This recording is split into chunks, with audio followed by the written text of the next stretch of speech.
Clement, anonymous here, on General Mkhwanazi's comments around the country burning in the event that crime intelligence reveals certain information. I'd like to agree that I think that's what is needed in this country, because we are kind of tiptoeing around the real issues that are dismantling our system, especially how endemic and normalized corruption has been, from entry-level public servants to the highest authorities. This country and its leadership is rotten. And if that needs to happen so that we can come up with a new system, so that we can come up with a new public service that is grounded on principles of fairness, patriotism, and love for one's people and country, let it be. Let it be.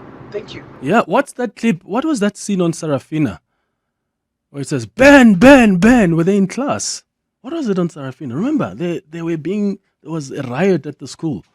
I'm remembering that because they were so disgusted by the system at the time. I'm sorry. We live in a country with politicians that have no shame.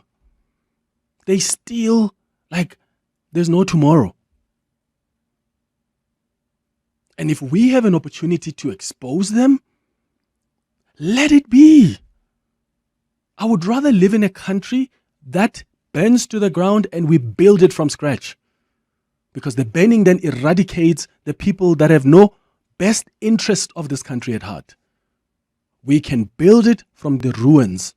But how long are we going to protect filthy, greedy politicians, parliamentarians, business people, because we're so scared that, oh my God, this country is going to go down? This country has already gone down. I say, let's play that clip, Abel, for some that may have missed it. This is what General Mkhwanazi said yesterday in Parliament, as he was warning that if crime intelligence officers speak, a lot of us are going to be shocked and this country will burn. If the purchase of properties is irregular, then definitely the head of crime intelligence and the National Commission must be held accountable. If they broke the law, they must be held accountable. But hold them accountable on the correct structure of government. Don't misplace it. Don't go to the media and talk about it and grandstand about it. Take it to the Joint Standing Committee and say, I demand that there must be accountability here because this is done wrong. And then for sure, that action is going to be taken. But if you're going to take it out of that structure into another platform, and you make allegations that are unfounded about the members of crime intelligence, the risk with that, which I repeat before this committee, is that the members of crime intelligence are going to be forced to defend themselves. And the only best way to defend themselves is to speak the truth. And when they come with the truth, majority of you will not be able to stomach it. This country is going to burn. Because there are top secret things that should not be discussed in public like that. So if you make the members look bad, they're going to counter. They're human beings. They've got families. They've got friends. They've been paraded as criminals in front of international TV. They were paraded when they were arrested. They were branded as bad people by these members of this committee, of this parliament, some of them. They kept quiet. But they know the truth. They have evidence, Honorable Chair, conventional or otherwise, that they have, which if they were to present it, it would be a press briefing that would be worse than what Mkonazi did. So I needed to prevent that by warning that let's not hold back and allow that the very same executive authorities, parliamentarians, participate in the wrong. Honorable Chair, if you were to ask me, I would say maybe we must close down crime intelligence, remove everyone that is there, and start afresh, if you will. Because I know names within crime intelligence that are bad. They were there in 2011.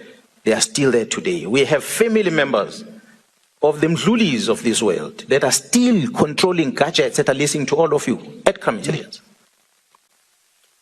And that's what Khumalo is trying to fix. What does he get in return? No, leave this thing alone. You are the bad one. And other members are comfortable because, not going to talk about benefits that comes with it. Because there are benefits. That's what he's implying there. There are benefits that come with protecting or going after certain people in the top echelons of the SAPS. My question, though, is why can't these crime intelligence people defend themselves? And it doesn't have to be in public. I mean, of course, there are certain things that can be discussed publicly. That's why you've got the Joint Standing Committee on Intelligence. There are other mechanisms through which spies and spooks can be held accountable. I mean, at the Madlanga Commission, you can testify in camera. Even at the parliamentary inquiry, there are certain things that you don't have to reveal publicly, but you can reveal in camera. Or make sure that at the Joint Standing Committee, you reveal those things. What is wrong with that? What is wrong with crime intelligence officers coming out and defending themselves? Because if really Dumisani Khumalo and other crime intelligence officers are being targeted because they're trying to fix the system, that must be exposed. Why must that be prevented because we're scared of the country burning? My understanding of the country burning is the truth is going to be revealed, regardless of what the consequences are going to be. But what that gives and affords us as a country is an opportunity to start from scratch. That's why Mkonazi himself says, if it were up to me, I would fire everyone at crime intelligence and start from scratch. Guys, the fact that Richard Mdluli's pals, according to Mkonazi, are still controlling things after so many years that this man has been out of the system. Are you kidding me? So what exactly are we protecting here? Stanley, you're calling us from Roodepoort. What are your thoughts? Good morning. Hi, Clement. How are you? Sure, man. Go ahead. Good, man. No, I'm saying let the country burn, and if it burns, we'll extinguish it. But my concern is one, Clement. At first, during the Madlanga presentation, I thought this guy, I had a different perspective from Mkonazi. But yesterday, I feel that his statement has some porous in it. Mm-hmm. And I'll tell you why. First of all, I think Mkonazi must just sit down and present the statement and answer questions today. Because yesterday, he was quick to say people must report to the responsible committees, like the issue of the DA guy. He's saying he was supposed to report to a specific, must follow the reporting channels. But he himself, he didn't do that because he couldn't handle what he knows. He decided to go on and have a press conference. So let him understand one thing, and one thing only, Clement, that he is just the same as the rest. And now I get the feeling that Mkonazi, I think if you take General Khumalo and check the movement from Johannesburg to KZN, even the city council asked him that, don't you think by roping in General Khumalo into KZN activities, you were overwhelming him in terms of job description? And he didn't answer that question. And to me, Mkonazi and Khumalo, they are all in the scene of crime all the time. And what I don't understand, the same budget which was allocated to them, who was controlling that? Mm. So, yeah, Stanley, Dumisani... I think today, Clement, if you can just hold on, it's going to be fireworks. Because whatever that he has been saying, really, it's taken as a gospel truth. No, Julius Malema did warn yesterday that, of course, what Julius Malema yesterday said, we don't have to take what General Mkhwanazi says there as just as gospel truth, because that's something that still needs to be tested. And that's not to say Julius is doubting him or anything. He's just saying we need to be careful here, because if Mkonazi then starts mentioning, like, I don't know, Soviet Lekhanyan, and then who's the chair of the committee, and then mentions Dumiseni Ntuli, and then mentions Lien Mateis from the EFF, and then mentions Skosana, Mr. Skosana from the MK party. And then what? Everybody then will need to recuse themselves because people are being mentioned, but evidence is not being tested. Today, the members of parliament are going to be asking questions based on some of the things that he has said. And I think that's going to be fascinating for us. I hope they don't grandstand, because these are politicians at the end of the day. Often they do things for political expediency. I hope they approach this with an interest to seek the truth, with an interest to try and fix what has been rotten, what has been broken in the system. Mapisa, you're calling us from Potchefstroom. Good morning. Hi, Clement. My contribution is, or my view rather, the promotion of what the general has said about banning a country in pursuit of the truth is irresponsible and really sensationalization.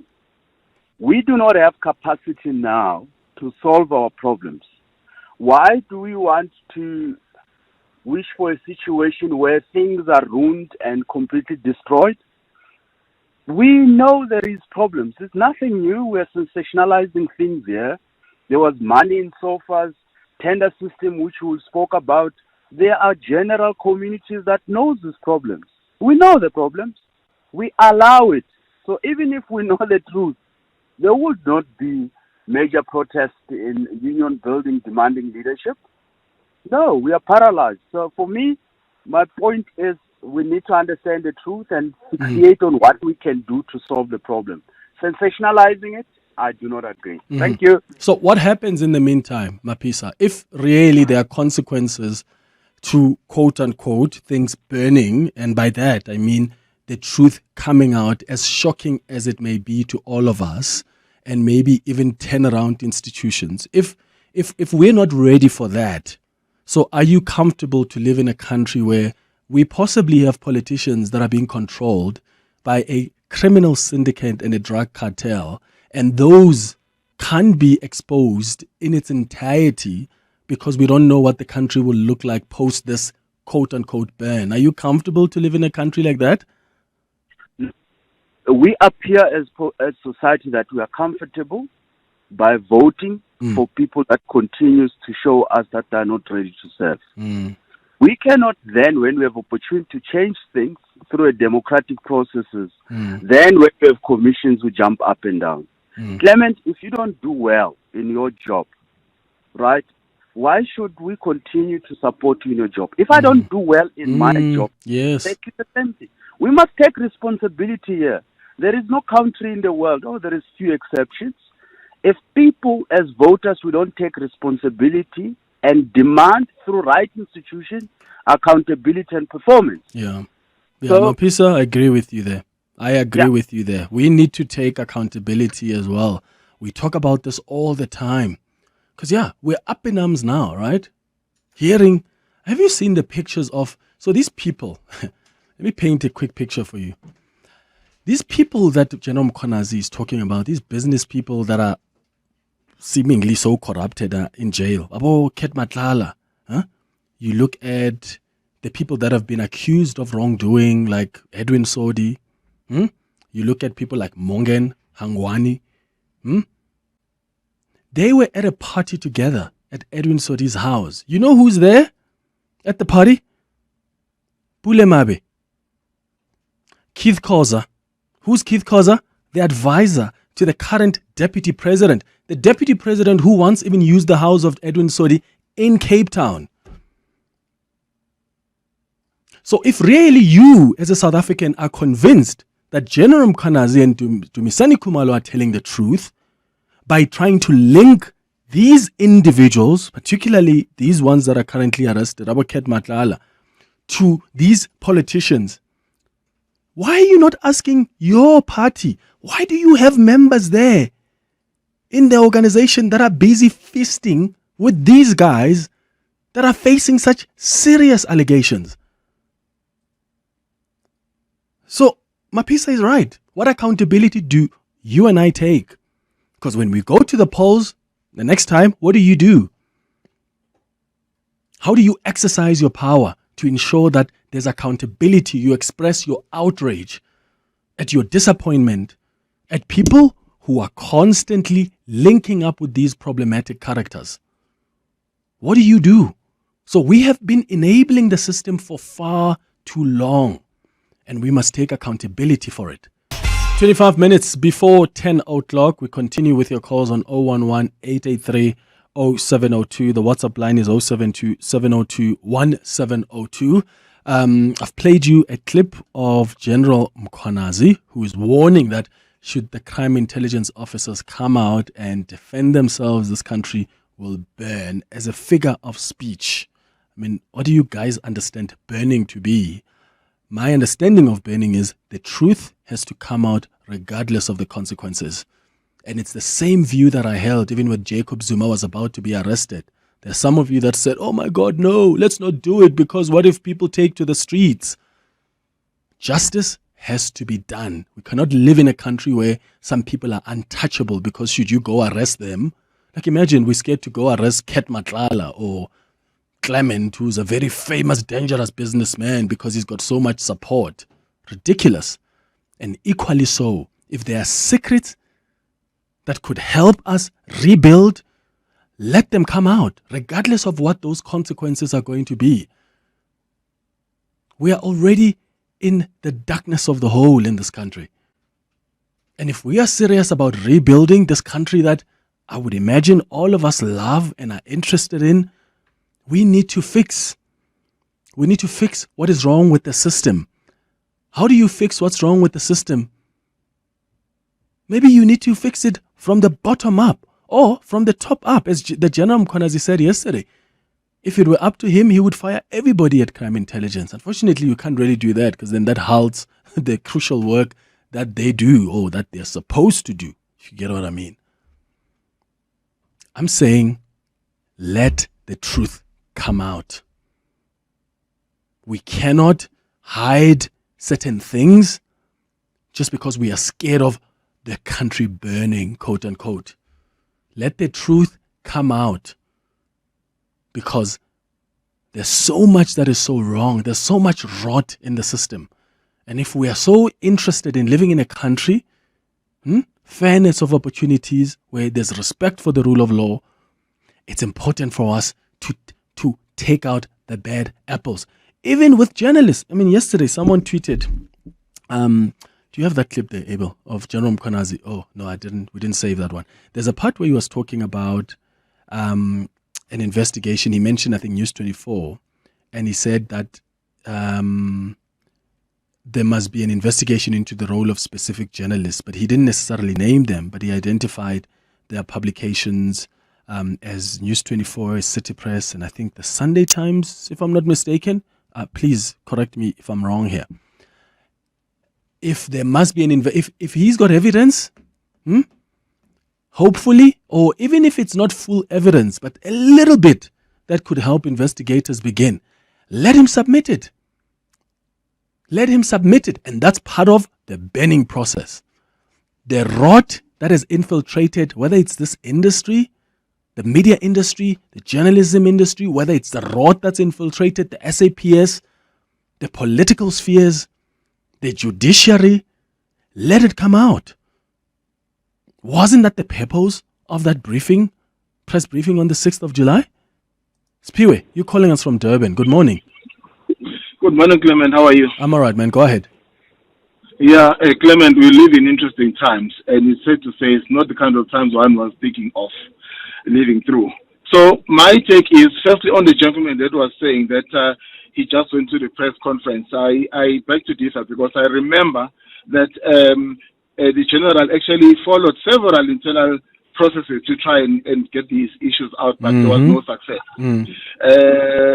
Number two, indeed, the report, the spooks, as it were, should report everything internally so that everything is out there. However, looking at the kind of caliber of some of the members that sit in those special committees, I worry that some of them may just sit on the report and vote for it not to be out there in public. So what I'm saying is, so if it must burn, then it must burn. If you've got oil contamination in your engine, it requires for you to flush the whole system and then put new oil inside. If that needs to be done to fix matters, then so be it.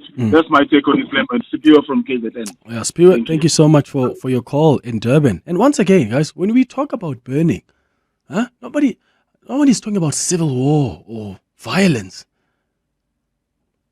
I understand burning to be a figure of speech. I understand that to mean let the truth come out, regardless of the consequences. And I gave you an example of the same way that when Jacob Zuma, who was the first ever former president to ever be arrested in this country, what happened? People were scared. People were scared of what could happen next. But that's a very dangerous precedent there that you would set. Because if as a country or even as a judiciary, you're going to decide that this man must not be touched because he's got some support and people are going to come out and protest, and therefore we are not going to subject him to the equality of the rule of law like we would any other South African. That would be such a terrible precedent to set.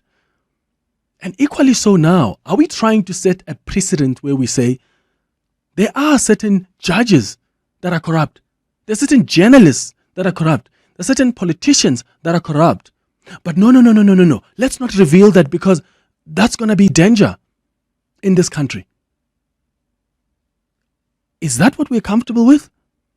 I'm sorry, I am not comfortable with that.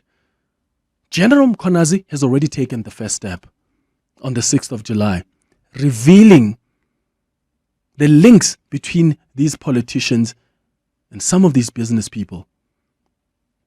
And if there is evidence that suggests that we are so compromised in the judiciary, in the media, in the SAPS, that's got to be revealed,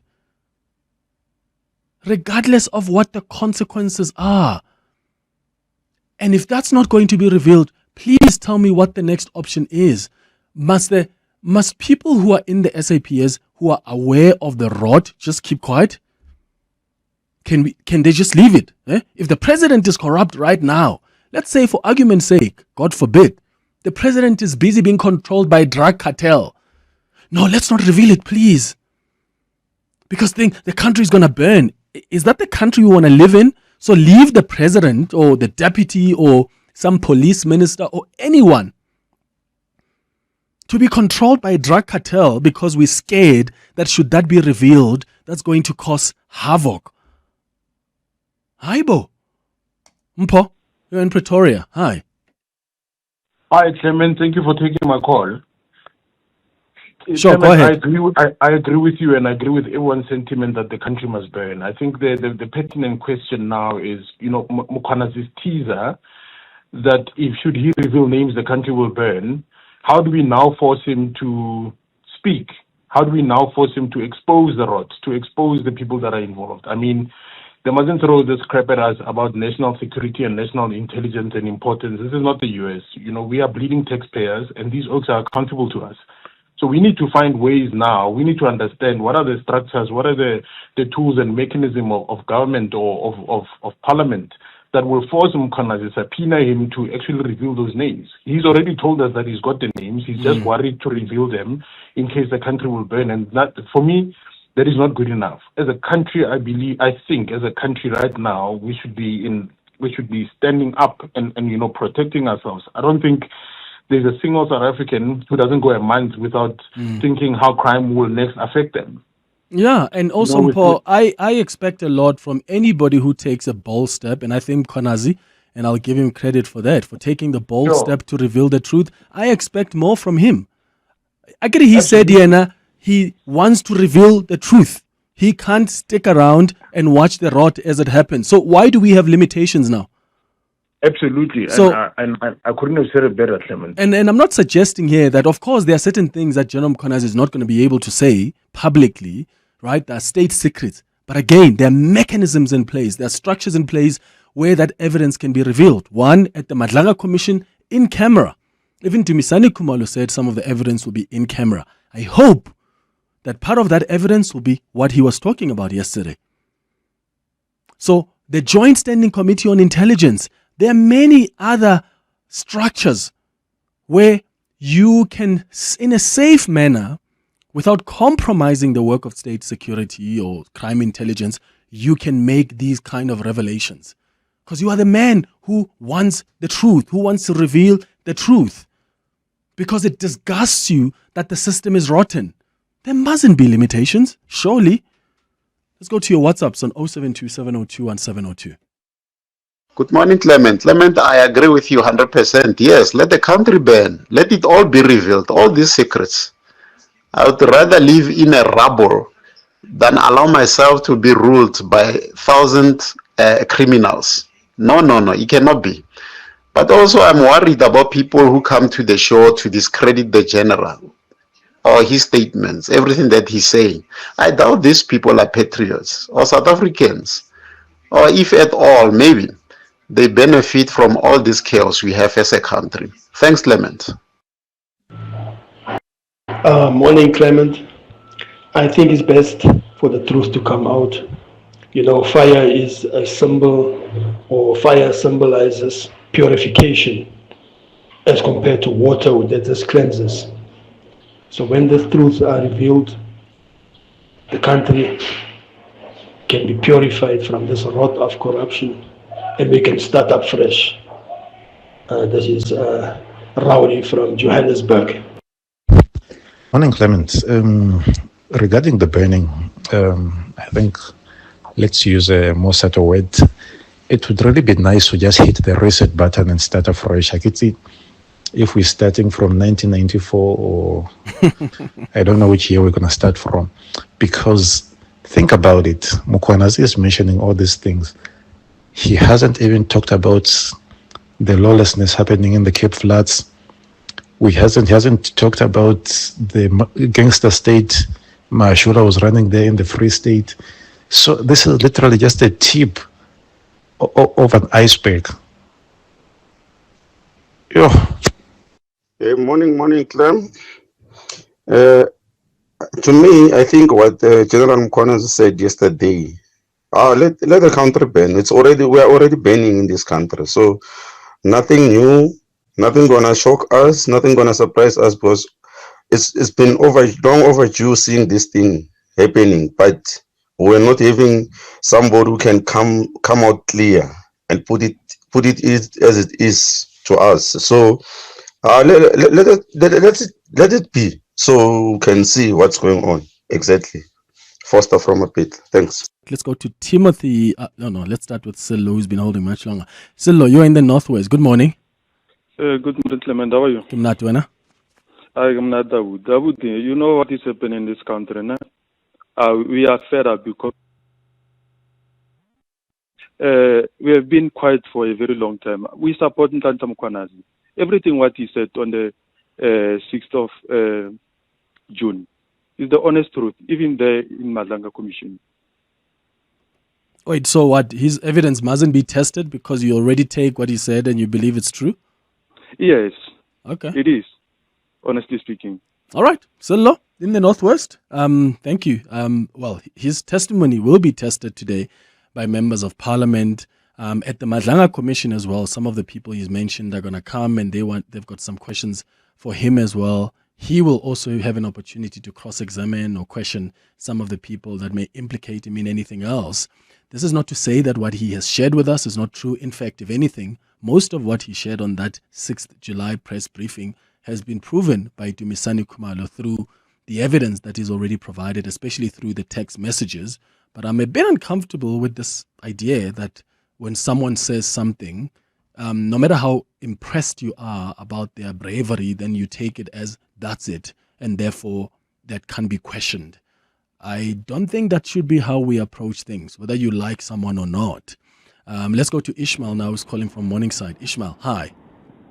Hi, Clement. Sure. Yes, my contribution is that accountability should happen in a transparent and open way. If we allow talks that some people can say, if I tell the truth, the country will go up in flames. That is basis for blackmail. Yes. Because if indeed I have something I hold against you, Clement, and I will only use it when convenient, I am actually keeping you a prisoner of fear. So Precisely. let us ensure that we get to the bottom of this, and you are correct. Let's use the appropriate structures to get at the bottom of this and let accountability prevail. Absolutely. Ishmael, couldn't have said it better. Thank you, Ishmael in Morningside. In fact, let me take you to Parliament now, because I think he's now being asked about the so-called Big Five, this cartel that apparently has been running amok and has links to all of these politicians and some judges and some prosecutors. Let's listen to what he's got to say in Parliament now. Did you get the page? It should be on my statement. And but on which volume is it? It's volume 3. Volume 3 or 3.1. So What is the page number? Do you have it, evidence leader? Page number.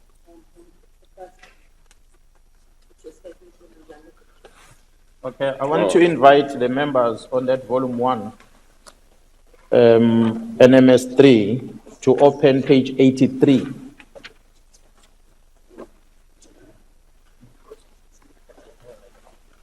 Page 83.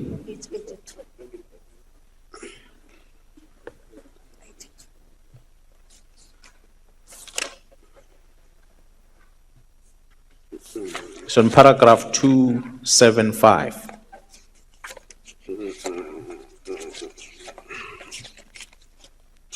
So they're still trying to find some pages there, but this is the ANC Member of Parliament, Mr. Xola, has been asking him about the so-called Big Five cartel. All right, they found the pages now. Let's take a listen. To answer the question of the honourable member, I think it's important to look at that sketch that we've put in the statement. You are asking who are these Big Fives.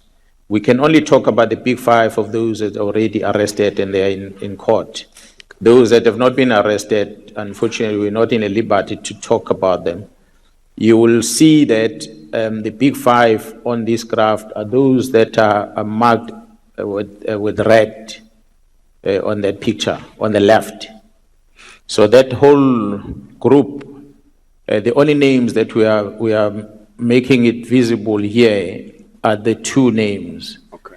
And that's a name of a Vusmus Matlala, who is known as Cat, as well as Katiso Molefe. Both individuals have been to court, and I think you are privy to the court processes related to their cases. We have the other three that we did not reflect here. They are known. Their names are known. I must say, Honorable Chair and members, these are tenderpreneurs. These are the people that the government has been awarding tenders to. They are quite big financially. They are part of this whole lot.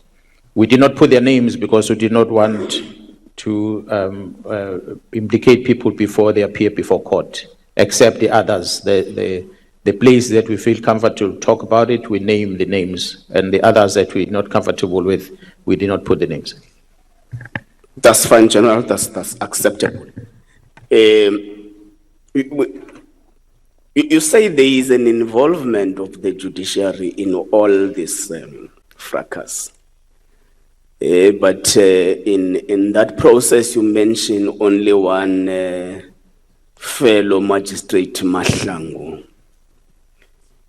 Are there any other magistrates or judges? Because when you say the judiciary, we include the two. Any other magistrates or judges that are suspected to be aiding this alleged criminal syndicate? And in respect of Magistrate Mahlangu, what is her links in the entire syndicate? Honorable members, again, I don't want to go deeper into the status of the investigation, who's who in this whole puzzle. Therefore, I'm not even talking about the names of people that are part of the criminal activities. I said, when I addressed that they are presiding officers, which are members of the judiciary, that are participating in these illegal activities. And it's not one and not two. And I confine myself to this criminal investigation. That's why I made a reference to those that are in Gauteng province. So I'm not going to call them by names. The magistrate that you are talking about, although I did not call him by name, I mentioned the magistrate because he's presiding over the matter that is in court already, has got to do with the arrest of these members and the bail condition that was granted. So it's that which I'm only highlighting, that you have a magistrate that sits and listens to what the state is asking for, and then the magistrate comes up with his own rules, his own rulings, contrary to what the state has asked for, and more stringent things. Then you ask yourself a question, but why? Why do you have to go to this extent, magistrate? And these are the questions that, when things like this happen, it makes us to go deeper to try and establish exactly what then is the role of this individual in this whole investigation that you are busy with. So I have not called his name, and I have not called any presiding officer's name. And those details will be made visible by the team if they're so willing, but it cannot be done in the open meeting.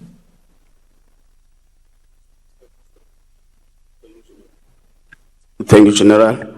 I think we'll skip the next three questions because they are related to what the General is talking about, an ongoing investigation. So as it relates to the judiciary and the link to the crime syndicates, we'll just keep it, maybe we'll deal with it when time allows. Let's go back to, you say there is a prosecutor who has submitted an application for a warrant of arrest to a magistrate for it to be signed, but later called that warrant must be withdrawn because he or she does not want to lose her job. Do you mind sharing with the committee and the people of South Africa, who is this prosecutor? From whom did they get this call? Who apparently is this powerful person who might be aiding some of the wrong things within the criminal justice system? And you'll forgive me, General. I said that some of the questions I'm asking because I'm the chair of justice. So they are part of the mandate that we've been given. Yeah, I'm going to invite Honorable Chair. There are quite a lot of information that might need to be revealed by the team that is busy with the investigation that experienced that, because I received the report. I said on my statement when I started that the information I'm presenting before the ad hoc committee is information that I saw on my own eyes, information that I was authorized to have access to, and information that was shared to me by my colleagues as they are working. So some of the things I might not necessarily give it to you in black and white, for instance, to give you the name of the magistrate. But I'm confident that those members whom their names I can give you, Hanging out with Clement on 702. Let's walk the talk.